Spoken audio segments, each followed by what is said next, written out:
Kapatid, kung nasaktan ka ng taong mahal mo, huminto ka sandali. Kung mabigat pa rin ang puso mo, ang panalangin ito ay para sa iyo. Hindi ka masamang tao dahil nasasaktan ka, at hindi ka nag-iisa. Ngayong Hunyo 16, 2026, ipinapaalala sa atin ng mabuting balita ang isang mahirap pero napakagandang aral ni Jesus. Sa Ebanghelyo ayon kay San Mateo, sinabi ni Jesus na mahalin natin ang ating mga kaaway at ipagdasal ang mga umuusig sa atin. Mahirap itong gawin, kapatid, lalo na kung sariwa pa ang sugat.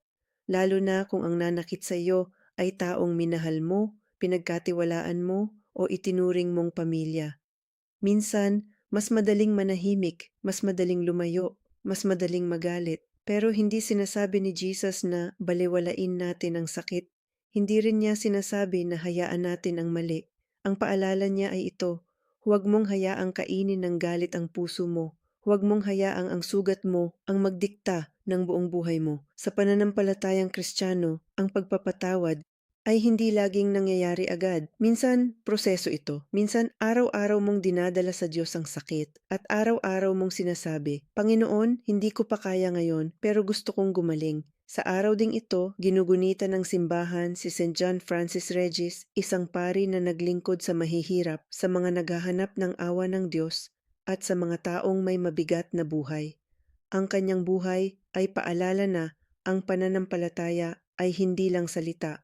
Ito ay malasakit, panalangin, paglilingkod at pusong hindi sumusuko sa kabutihan. Kapatid, baka ngayon may bitbit kang tampo. Baka may problema sa bahay. Baka isang OFW ka na tahimik na umiiyak sa malayo. Baka pagod ka sa trabaho, sa utang, sa sakit o sa paulit-ulit na alalahanin. Baka may taong hindi mo pa kayang patawarin. Dalhin mo muna iyan sa Diyos. Hindi mo kailangang pilitin ang sarili mong maging okay agad. Pero pwede kang magsimula sa isang simpleng dasal. Manalangin tayo. Panginoong Hesus, lumalapit ako sa iyo.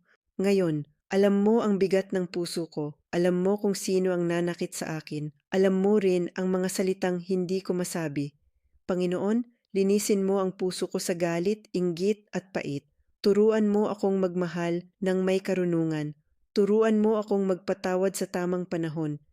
At tulungan mo akong panatilihin ng respeto sa sarili ko. Basbasan mo ang aking pamilya. Ingatan mo ang aking trabaho, kalusugan, at kabuhayan.